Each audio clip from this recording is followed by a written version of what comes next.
জয় কৃষ্ণকালী মায়ের জয়, জয় সোনা মায়ের জয়, জয় মঙ্গলা মায়ের জয়। কৃষ্ণকালী মায়ের স্মরণ করে আজকের আবার নতুন ভিডিও আপনাদের সামনে হাজির করেছি। আমি লিপসিং মিঠু।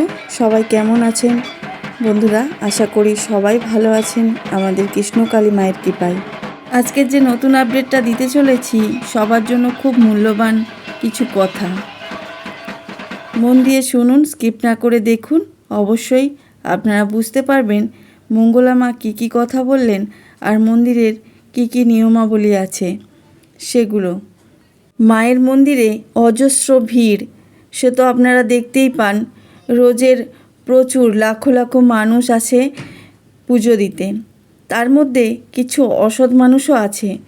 তারা কি করেন, কারো টাকা, কারো মোবাইল এইসব চুরি করতে থাকে। তার জন্য মঙ্গলা মা কী প্রস্তুতি নিলেন সেটাও আপনাদের সাথে শেয়ার করব। আর ওখানে যে ডালি বিক্রি হয়, আমি বলেছিলাম যে ওখানে অনেক দোকানদানি আছে যেগুলোতে মায়ের জন্য ফুল প্রসাদ সব কিছু ওখান থেকে নিয়ে পুজো দেওয়া যায়। সেই পুজোর ডালি কে কত দাম নিচ্ছে সেই নিয়েও মঙ্গলা মা খোঁজখবর নিয়েছেন। সেটাও একটা ভক্তদের জন্য বিরাট ঘোষণা করে দিয়েছেন, যেটা আপনাদের জানাবো। আরও একটা ঘোষণা করেছেন, সেটা হলো কি, ওখানে যারা দূর দূরান্ত থেকে ভক্তরা পুজো দিতে আসে, সেই পুজো দেওয়ার পরে ওনাদের রাত্রির হয়ে যাবে বাড়ি ফিরতে ভেবে ওখানেই ভাড়া বাড়িতে ব্যবস্থা করেন থাকার জন্য। সেই ভাড়া বাড়ির টাকা অতিরিক্ত পরিমাণ নিচ্ছে, সেই খবরও মায়ের কানে এসেছে। সেই মায়ের কানে আসার পরেই মা সিদ্ধান্ত নিয়েছেন ভাড়া বাড়িতে যারা থাকবেন তাদের থেকে এত টাকা নেওয়া যাবে না। কত টাকা নেবেন সেটাও বলে দিয়েছেন মা। আমি আপনাদের ভিডিওর মাধ্যমেই দেখাবো। আপনারা দেখতে থাকুন, সব বুঝতে পারবেন, দেখতে পারবেন। মঙ্গলা মা এই কথাগুলো খুব মূল্যবান কথা বলেছেন। মঙ্গলা মায়ের কাছে কৃষ্ণকালী মা বাচ্চা রূপে ধরাধামে এলেন। মন্ত্র ছাড়া মা সন্তুষ্ট হলেন। মঙ্গলা মায়ের হাতে পায়েস ভোগ সেবা নিলেন। এর কারণ কি জানেন? এর পিছনে অনেক কারণ আছে, সে কারণগুলো আমি পরে জানাবো। মঙ্গলা মা এটাও বললেন ব্রাহ্মণদের বিষয়ে। কিছু ব্রাহ্মণ আছেন যারা পৈতে নিয়ে খুব গর্ববোধ করেন যে তারা নাকি ব্রাহ্মণ। মঙ্গলা মা বললেন যার মধ্যে ব্রহ্ম জ্ঞান নেই সে কখনো ব্রাহ্মণ হতে পারে না। ব্রাহ্মণ কাকে বলে? ব্রহ্ম জ্ঞান যার মধ্যে আছে তিনিই হলেন প্রকৃত ব্রাহ্মণ। মা সবার ঘরেই আসতে পারেন, সে যে কেউ হোক। সেটা কোন ধর্মের তা ভগবান বিচার করেন না। সেটা মুচি হতে পারে, ম্যাথর হতে পারে, হিন্দু হতে পারে, আবার মুসলিমও হতে পারে। সেটা বিচার করবেন আমাদের ভগবান। তিনি কার ঘরে যাবেন তিনিই বিচার করবেন। কার কাছে সে ভালোবাসা পাবে, কার কাছে সে ভক্তি পাবে, সেই হিসেবেই তিনি তার কাছে যাবেন। ভগবান কোনোদিন জাতের বিভেদ করেননি, করেছি আমরা। আমরা একে অপরের সাথে ধর্ম নিয়ে যুদ্ধ করে মরেছি। আর এই আমরা আমাদের মধ্যেই একটা হলো ব্রাহ্মণ। এই ব্রাহ্মণ সমাজই একসময় এই জাতি ধর্মর বিভেদ সৃষ্টি করেছেন। কিন্তু আমাদের কৃষ্ণকালী মা প্রমাণ দিয়েছেন তিনি কার ঘরে যাবেন সেটা সম্পূর্ণ আমাদের মায়ের ওপর নির্ভর করছে। কার কতটা ভক্তি সেটার ওপর নির্ভর করছে। কে কতটা মাকে ভালোবাসে তার কাছেই, তার ডাকেই মা সাড়া দেবেন। যেই স্থানে মায়ের ভালোবাসার ভক্তের অভাব হবে না, মা সেখানেই ঠাঁই নেবেন। অনেকেই আছেন ব্রাহ্মণ বলে নিজেকে খুব গর্ববোধ করেন, তিনি নাকি খুব উচ্চ জাতের। তা কিন্তু কখনোই না। শুধুমাত্র পৈত নিলেই ব্রাহ্মণ হওয়া যায় না। কয়েক পাতা মন্ত্র পড়েই পুজো করলেই তাকে ব্রাহ্মণ বলে না। মনে ভক্তি আর ভালোবাসা নিয়ে যারা পুজো করে তারাই হলো আসল ব্রাহ্মণ। যে ব্রাহ্মণ উঁচু নিচুর বিচার করবে না, আর সেই হবে ব্রহ্মজ্ঞানের ব্রাহ্মণ, সেই হলো প্রকৃত ব্রাহ্মণ। এটা ভুললে চলবে না, আমাদের সবার মধ্যে ভগবান বিরাজমান। প্রত্যেকের মধ্যে ভগবান আছে।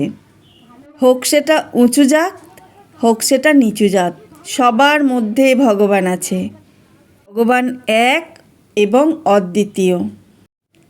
জাতের বিচার তো আমরা করি, উঁচু জাত নিচু জাত।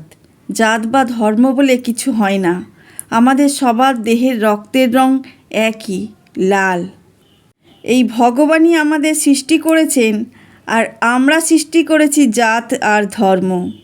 এই জাত আর ধর্ম নিয়ে কাটাকাটি হানাহানি করে মরছি আমরা। যে আল্লাহ সেই ভগবান, যে রাম সেই রহিম। ভগবানকে আমরা যেভাবেই ডাকবো সেভাবেই তিনি সাড়া দেবেন। শুধুমাত্র ডাকার মতো ডাকতে হবে ভগবানকে, তাহলেই সাড়া পাওয়া যাবে। কাউকে ছোট করে কেউ বড় হতে পারে না। অনেকে মন্দিরে আসেন, ভক্তি নিয়েই আসেন মনে, কিন্তু হয়তো কোনো রকম মঙ্গলা মায়ের ত্রিশূলের কাছে পৌঁছতে পারেন না, ত্রিশূল ঠেকাতে পারেন না। তারা চিন্তা করবেন না, আপনারা যে ভক্তি মনে এসেছেন মায়ের মন্দিরে, আপনাদের এতেই সব কিছু কাজ হয়ে যাবে। আপনাদের চিৎকার করে বলতে হবে না, মা আমার এটা হয়েছে, মা আমার এটা হয়েছে। মা সব জানেন। মা অন্তর্যামী। মায়ের চোখে কেউ ফাঁকি দিতে পারবে না।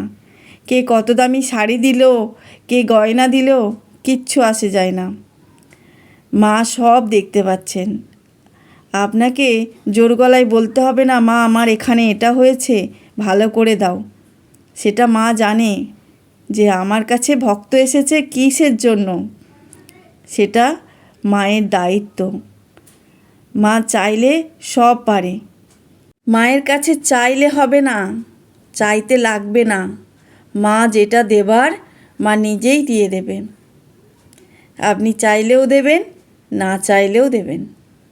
শুধু মনে ভক্তি রেখে মন্দিরে আসুন, তাহলেই দেখবেন আপনার মনের কামনা বাসনা, আপনার রোগ ব্যাধি জ্বালা যা কিছু আছে সব পূরণ হয়ে যাবে। মায়ের সাথে এগ্রিমেন্ট করে ভালোবাসবেন না। মাকে যেটা দিচ্ছেন মন থেকে দিন, দেখবেন আপনার ভালো হবে।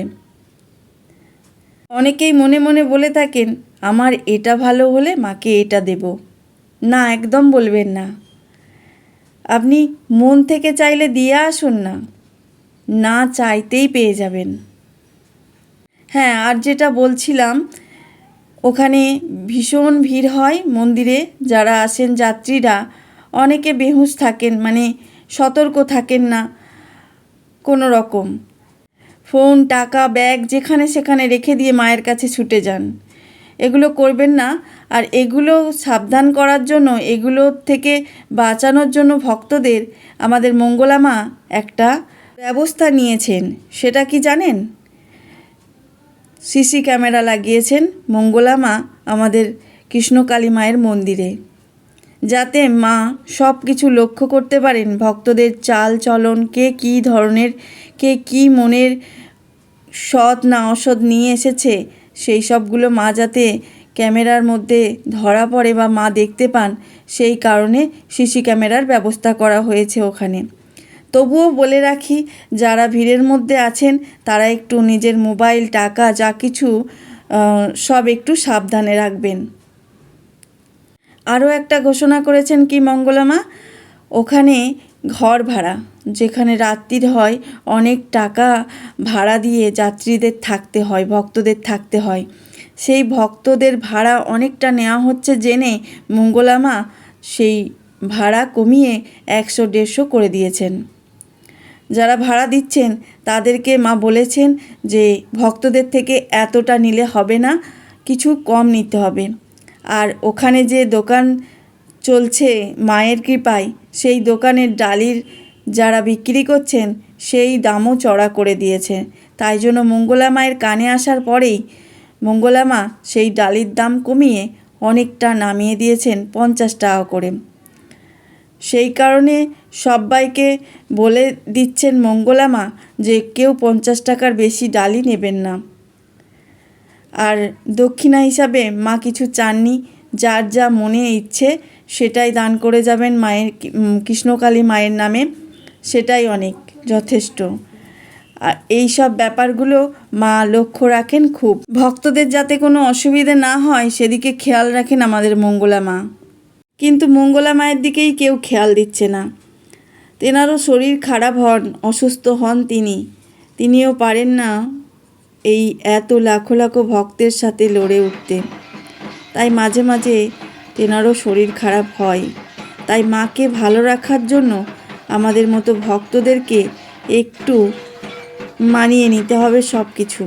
ধূপ সব বাড়িতে নিয়ে আসবেন, মায়ের কাছে জেলে দেবেন, যে কোনো ঠাকুরের কাছে জেলে দেবেন, তাতেই অনেক হবে। আজকে এই পর্যন্ত। ভালো থাকবেন, সুস্থ থাকবেন। জয় কৃষ্ণ কালী মায়ের জয়, জয় সোনা মায়ের জয়, জয় মঙ্গলা মায়ের জয়।